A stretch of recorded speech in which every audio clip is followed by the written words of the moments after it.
All right, all right. Good morning. Yeah, getting to my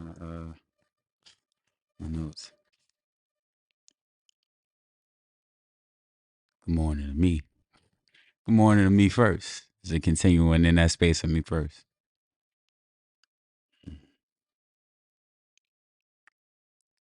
Good day. Wherever you are, I'm wishing you peace, prosperity, and many blessings. I'm your host, Charm City Bipper, Quis The Vndl, Marquis Carrington, QuisTheYogi. All these are different titles that I wear, the many hats I have. The many hats I have. Um, Shout out to this awesome hoodie. I'm still filling this space out, right? Um, and this is Republic of Great Men, by the way, a brand that I'm a fan of, and it's an awesome hoodie. It feels good. It's keeping me where I need to be. This morning, I was able to be conscious of how I feel in a major way. It was necessary. Last night, I had a dream about eating chicken. I had a dream I was eating chicken. I had a dream I was eating steak tacos. It was good. I was like out with the family and I ate it, and it was people at the table with me like, that ain't right. And I was loving it.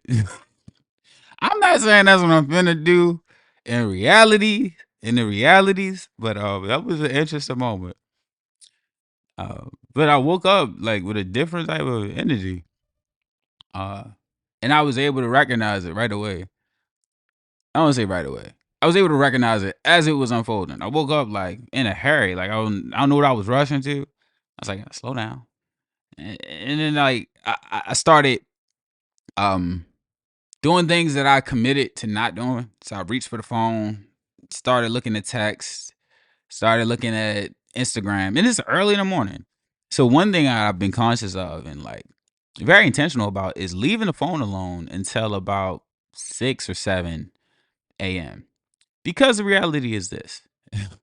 I'm up early. So most people aren't. I don't even got to talk to nobody when I'm up that early. There's nobody to talk to. And if there is somebody to talk to, it's not really an outcome that's needed in that moment. So if I'm sending a text at 5 in the morning, or I'm replying to some thing on Instagram, or I'm checking some email, is whatever. Like I don't need to do that right away. And I don't need to put that before checking in with myself. So I put the phone down and I did a quick analysis. Like, what do I want right now? So it's like, okay, I committed myself to a certain practice. I'm gonna do that practice. So I did that practice for about like 15 minutes. Uh, Checking in. Had to check, make sure I'm good. Did that practice for about 15 minutes. I was able to use my new journal. Thank you for my journal. For the person who gave me my journal. I was able to use my new journal. I got a couple journals, so that's a lot of thank yous. You know who you are. But I was able to use this journal. I relieved myself. You know, that morning relief we need.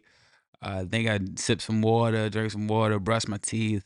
I did this practice that I learned about, um, where you tell yourself some things you're proud of, and you can do it in different mediums, but the medium I chose was really impactful for me. So you tell yourself 7 things you're proud of. You tell yourself some things you forgive yourself for, and you tell yourself some things that you commit to yourself. So like I said, continuing this practice of putting me first in a genuine way has been in my benefit. I feel gratitude. I feel appreciation. I feel a joy. I feel something that I didn't and don't have to rely on others to bring me. And the power of giving it to myself first is only person I got to consult is me. So when I was rushing and I was doing all those things I wasn't really feeling, I just had to tune in with me. I didn't have to go to an external like, yeah, yo, like I don't feel comfortable. I didn't have to go have some conversation that I probably didn't want to have and the person didn't want to have.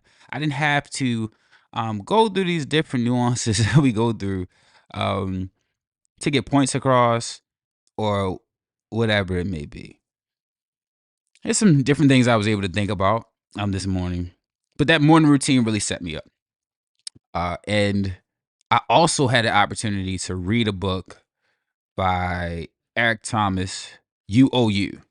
I've been reading different chapters for a while now. I got the book when it came out, but I won't say I haven't. I didn't make the time for myself to go read it. And now that I'm making the time, I'm grateful that I am, because the chapters are in line with a lot of the things I'm thinking about and the things that I'm intentional about committing to myself. So there's a lot of messages that are starting to come to me. You are the center of your universe. So it's something that may sound wild or unfair to a limited perspective. But when you're thinking of yourself as the center, nothing can come from nothing comes from you putting others or external things before yourself. In a long-term sense, nothing comes from it. And it's not always the popular idea. It's becoming somewhat trendy and in style, but it's still not easy to get across to a lot of people, because a lot of people are set in this idea that you have to, like, happiness is almost purchased, or it's constantly outside of us.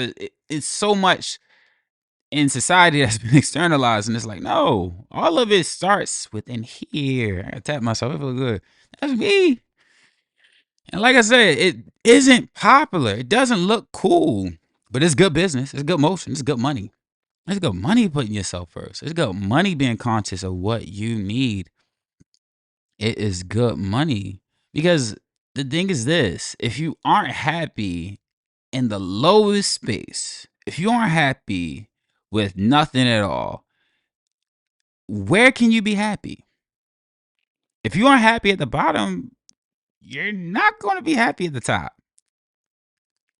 And if your happiness at the top is not only, but if your happiness at the top is dependent on the things around you, the relationships, the status that you've accumulated, a little slip within that space can send you on a downward spiral.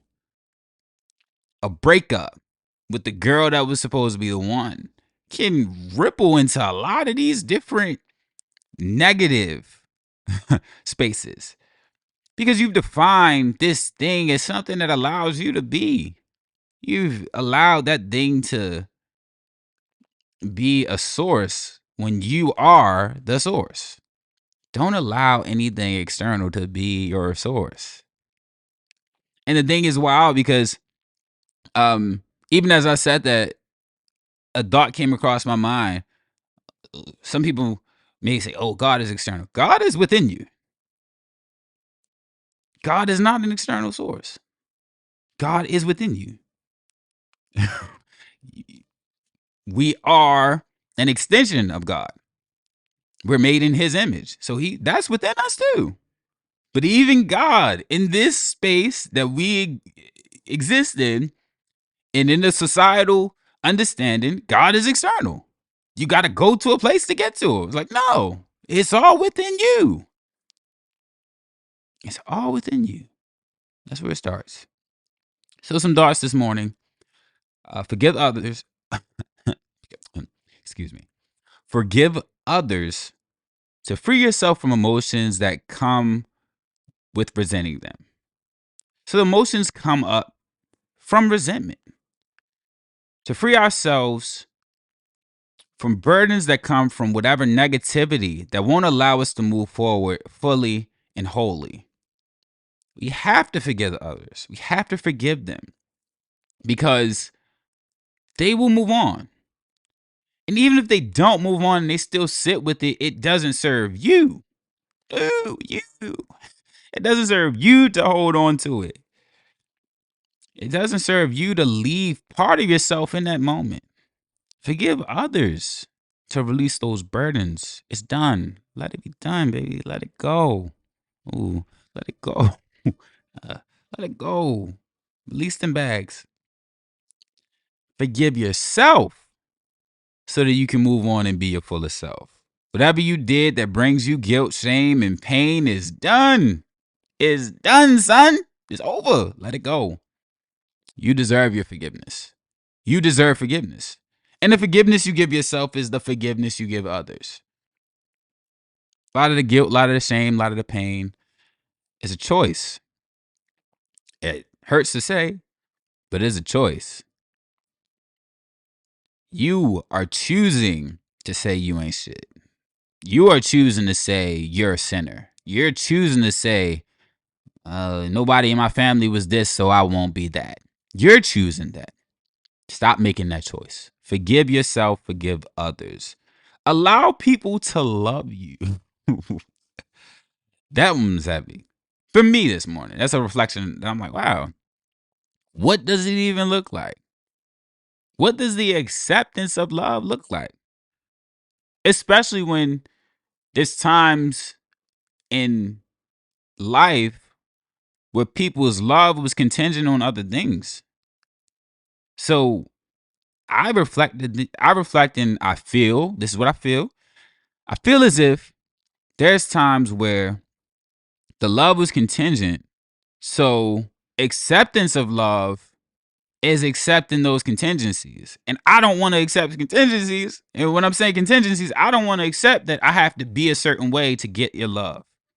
I don't want to accept that I have to give certain things to get the love. So it can be kind of taxing and a fearful thing for me. I don't want to take love when there's all of these things that are requested of me on the back end. I don't want it. That ain't good.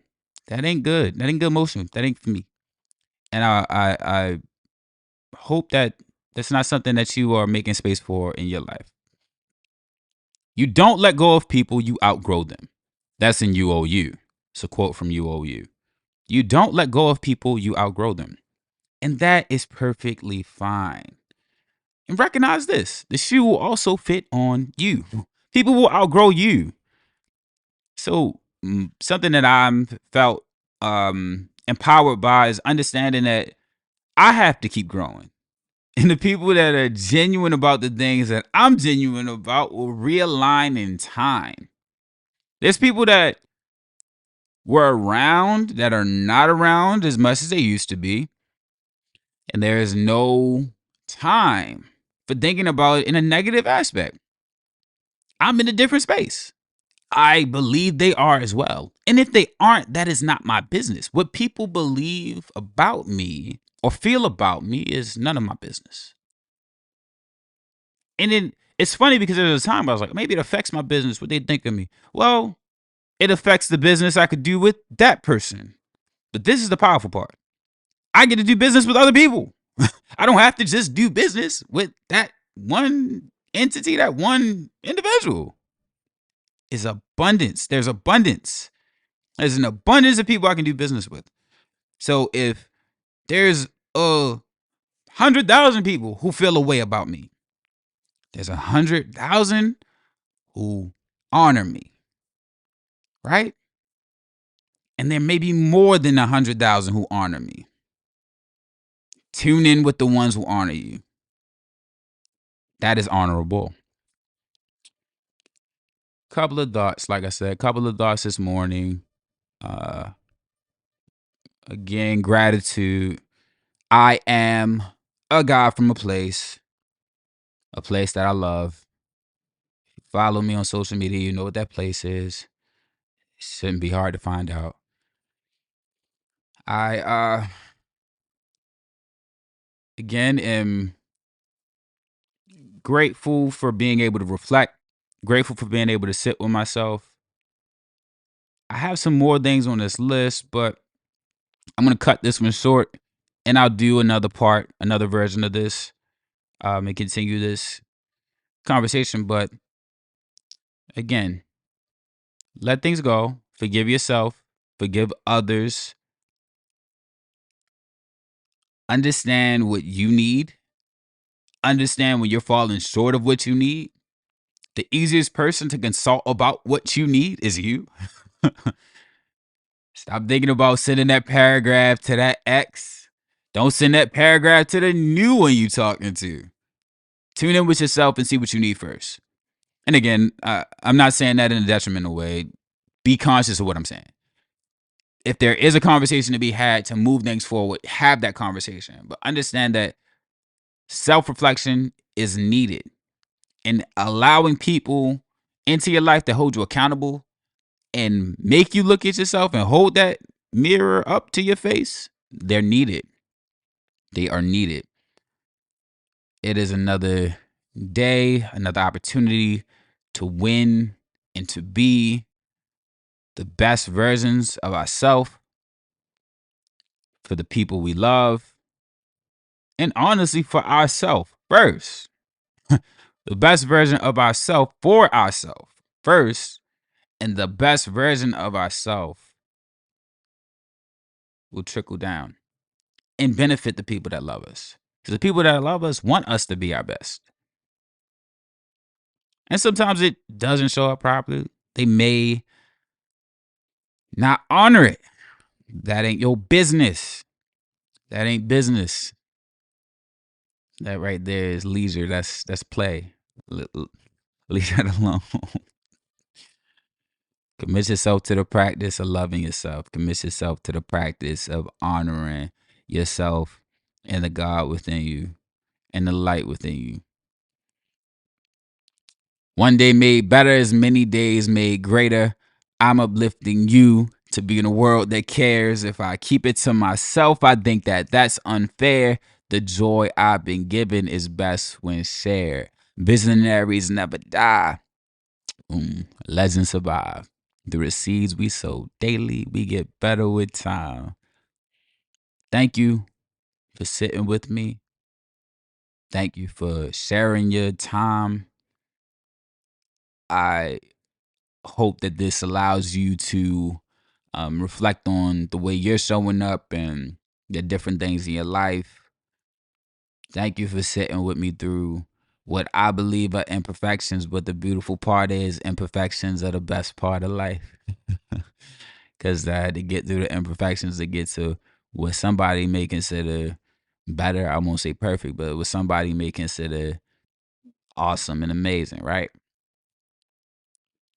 Wishing you peace, prosperity, and many blessings. I'm a guy from a place, the Charm City Bipper, Quis The Vndl. Peace, love, and eternal light.